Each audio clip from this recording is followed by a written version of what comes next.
Everyone, आज मैं आप लोगों को आपकी 11th क्लास होम साइंस के अंदर आपका जो सेकंड भाग है बुक का, उसका टॉपिक लेके आ रही थी। मैं 2 दिन से मैंने 2 बिंदु बता दिए थे आप लोगों को इस अध्याय 1 का। वृद्धि और विकास का मतलब क्या है, इसका अर्थ क्या है, वृद्धि कैसे दिखाई जाती है, विकास किस प्रवृत्ति में दिखाया जाता है। विकास की अवस्थाओं के बारे में हमने अध्ययन किया था। विकास की अलग अलग अवस्थाएं बताई गई है आपकी बुक के अंदर, और विकास के क्षेत्र मैंने आप लोगों को बता दिए थे। उन्हीं विकास के क्षेत्रों के अंदर जो विभिन्न चरणों का विकास है, चरणों के अंदर विकास है, वो टॉपिक मैं आज आप लोगों के लिए लेके आई हूँ। इसके अंदर संज्ञानात्मक विकास, आपको विकास के सारे क्षेत्र मैंने बताए थे कि बच्चे का शारीरिक विकास क्या होता है, क्रियात्मक विकास क्या होता है, मानसिक विकास, सामाजिक विकास, संवेगात्मक और संज्ञानात्मक विकास।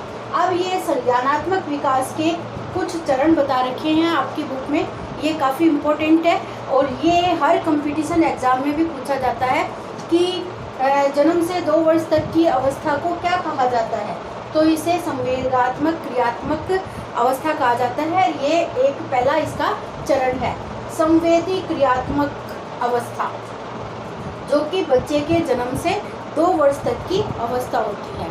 इस बच्चे के अंदर संवेदी क्रियात्मक शब्द इसलिए जोड़ा गया है क्योंकि बच्चा जैसे ही जन्म लेता है उसके अंदर वो संवेदनाएं हैं वो देखना प्रारंभ हो जाता है। बच्चे धीरे धीरे अपने आसपास का वातावरण है वो महसूस करने लगता है, अपनी ज्ञानेंद्रियों का विकास है उसको वो समझने लगता है, और उसको प्रकाश के प्रति प्रतिवर्त क्रियाएं हैं उसके अंदर आरंभ हो जाती है। हर जन्म लेते ही बच्चे की लाइट की तरफ है वो अपनी आँखों को आकर्षित करता है और उसी की तरफ वो एकटक देखता रहता है।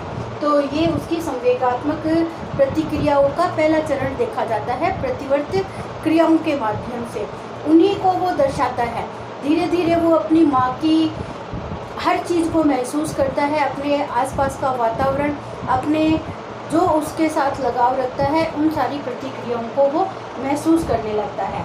तो बच्चा जैसे जैसे वो बैठने लगता है उसकी क्रियात्मकता का विकास होता है, उसके साथ संवेदी जो अवस्थाएं हैं उसका भी विकास होता है। धीरे धीरे वो घुटनों के बल चलेगा और अपने आसपास के वातावरण के साथ है उसका सामंजस्य है वो बैठने लगता है। दूसरों को देखकर वो अपने कार्य भी प्रारंभ करना लगता है। जैसे जैसे बच्चा 1 वर्ष का होता है खड़ा होके कार्य करता है, घर से कौन जाता है कौन आता है, इन सारी क्रियाओं को वो महसूस करने लगता है। कौन सा व्यक्ति क्या कार्य करेगा, अब वो जूते पहन रहा है तो वो क्या कार्य करेगा, अब वो मोटरसाइकिल चला रहा है तो वो क्या कार्य करेगा, इस तरीके की अनुभूति है वो उसको संवेदी अवस्था के अंतर्गत होनी प्रारंभ हो जाती है। बच्चा अपना काम है वो स्वयं करना सीख जाता है, धीरे धीरे देख के अपना खाना है स्वयं सीख जाता है, और नई नई वस्तुओं के साथ उसका लगाव है वो बढ़ना, अपने खिलौनों के साथ वो खेलना प्रारंभ करता है, उनके साथ वो नकली बातें करना, उसके अंदर भाषा का विकास है वो शुरू हो जाता है। मैंने भाषा विकास के अंतर्गत बताया गया था कि बच्चे की पहली भाषा होती है वो रोने से संबंधित होती है। जैसे ही बच्चे का जन्म होता है उसके अंदर रुदन क्रिया है वो प्रारंभ होती है और वो उसकी प्रथम भाषा होती है। जैसे जैसे बच्चा बड़ा होता है उसके अंदर बबलाना प्रवृत्ति का विकास होता है। बबलाना बोल सकते हो आप, क्विंग क्या है, बबलाना क्या है, ये एक ही तरीके की प्रवृत्ति है जिसके अंदर वो एक एक अक्षर बोलता है। ए बोलना शुरू करता है, बा शुरू करता है, माँ शुरू करता है, इस तरीके से फिर वो 2 शब्द है वो जोड़ के प्रारंभ करना लगता है। तो ये उसकी बबलाना प्रवृत्ति कहलाती है, और धीरे धीरे वो तुतला के अपने एक एक वाक्य को 2 शब्दों का वाक्य, 3 शब्दों का वाक्य इस तरीके से बोलना प्रारंभ करता है।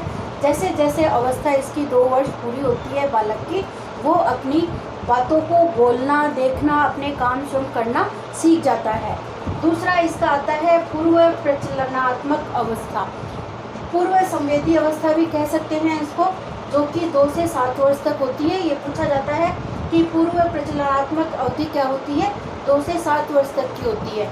इसे हम पूर्वशालीय बालकों की श्रेणी के अंतर्गत रखते हैं। इसके अंदर बच्चे का विकास है ये विकास की प्रवृत्ति से वृद्धि और विकास जो हमारा टॉपिक चल रहा है, इस 2 वर्ष तक की अवधि के अंदर बच्चे का विकास है बहुत ही तीव्र गति से होता है। लेकिन इस अवस्था के अंदर बच्चे का विकास की प्रवृत्ति है वो इस अवस्था की अपेक्षा थोड़ी धीमी गति से दिखाई देती है। इसके अंदर जो बच्चे की प्रतिक्रिया है वो एक ग्रुप के माध्यम से शुरू हो जाती है। बच्चा अपनी उम्र के बच्चों के साथ खेलना प्रारंभ करता है, उनके साथ अपने खिलौनों को शेयर करना सीखता है, वो अपनी चीज़ों को शेयर करना सीखता है, उनके साथ बोलना, उनके साथ प्ले वगैरह करना, इस तरीके की बातें हैं वो इस अवस्था के अंदर करना शुरू कर देता है। और इसके अंदर वो आजकल तो हम बच्चों को 3 साल का होते ही विद्यालय भी भेज देते हैं, लेकिन पहले 7 वर्ष तक 6 वर्ष तक बच्चे को घर में रह के ही पारिवारिक वातावरण का अनुभव कराया जाता है, पर उसे पारिवारिक माहौल के अंदर डाला जाता है। तीसरी हमारी आती है ठोस प्रचलनात्मक अवस्था कहा जाता है, जिसके अंदर 7 से 11 वर्ष तक उसका एज ग्रुप है वो रखा जाता है। इसे हमने जो विकास की अवस्थाएं देखी थी, ये हमारी शैशवावस्था कहलाती है और ये हमारी पूर्व बाल्यावस्था कहलाती है और ये उत्तर बाल्यावस्था का चरण होता है। उत्तर बाल्यावस्था विद्यालय बालकों की अवस्था कहलाती है, जिसके अंदर बालक विद्यालय में जाता है, विद्यालय के नए नए वातावरण के साथ वो सेट होना प्रारंभ करता है, नए दोस्त मिलते हैं, नया माहौल मिलता है, हर चीज़ों को वो एक दूसरे की देखने की प्रवृत्ति के साथ वो सीखना प्रारंभ करता है। तो इस तरीके की अवस्था है वो क्या कहलाती है, हमारी ठोस प्रचलनात्मक अवस्था होती है, जिसके अंदर बच्चा अपने स्वयं सारे कार्य करने लग जाता है और गिनती करना, अपनी मानसिक प्रवृत्ति के अनुसार वो 2 4 करना, यानी मानसिक तर्कता का विकास है उसके अंदर होना प्रारंभ हो जाता है। चौथी हमारी औपचारिक प्रचालनों की अवस्था कहलाती है, जिसे हम औपचारिक अवस्था भी कह सकते हैं। इसके अंदर ये किशोर अवस्था का हमारी जो किशोर अवस्था है वो अवस्था इसके अंदर 18 वर्ष तक शामिल की जाती है। इसके अंदर बच्चे की हर तरीके की विकास की प्रवृत्ति होती है, उसके शारीरिक परिवर्तन है वो भी सबसे ज़्यादा देखा जाता है और परिवर्तनों की अवस्था भी इसे कह सकते हैं। कहीं इसे टीन एज के नाम से जाना जाता है, गोल्डन एज के नाम से जाना जाता है, तनाव और तूफान की अवस्था के नाम से जाना जाता है, यानी बहुत सारी इस अवस्थाओं के नाम है। इसके अंदर बच्चे का विकास है वो बहुत ही तीव्र गति से होता है, उसके जितने भी शारीरिक और मानसिक परिवर्तन है वो इसी अवस्था के अंदर देखा जाता है। इस अवस्था के अंदर बच्चे के पोषण से संबंधित है विशेष रूप से ध्यान दिया जाता है। बच्चे की विकास की अवस्था अधिक होती है, बच्चा इसके अंदर पौष्टिक तत्वों को कम लेना पसंद करता है, वो फास्ट फूड की तरफ ज़्यादा अट्रैक्ट होता है। तो ये उसकी फास्ट फूड की अवस्था भी इसको बोल सकते हैं, क्योंकि आपकी बुक में यही दे रखा है कि बच्चा है फास्ट फूड की तरफ ज़्यादा आकर्षित रहता है। तो इस प्रवृत्ति से उनका जो पोषण स्तर होता है वो कम रह जाता है। तो हमें आपके पोषण स्तर को बनाए रखने के लिए इस अवस्था के अंदर विशेष रूप से ध्यान देना है। उनकी मानसिक प्रवृत्तियों को समझना चाहिए, उसमें तर्क करने की क्षमता विकसित हो जाती है, उसके ऊपर हम किसी भी प्रकार का कोई दबाव है वो डाल नहीं सकते हैं, अपनी बात को ज़बरदस्ती हम उनसे मनवा नहीं सकते हैं, इसलिए हमें उनके अनुसार भी थोड़ा सा परिवर्तन होना पड़ता है।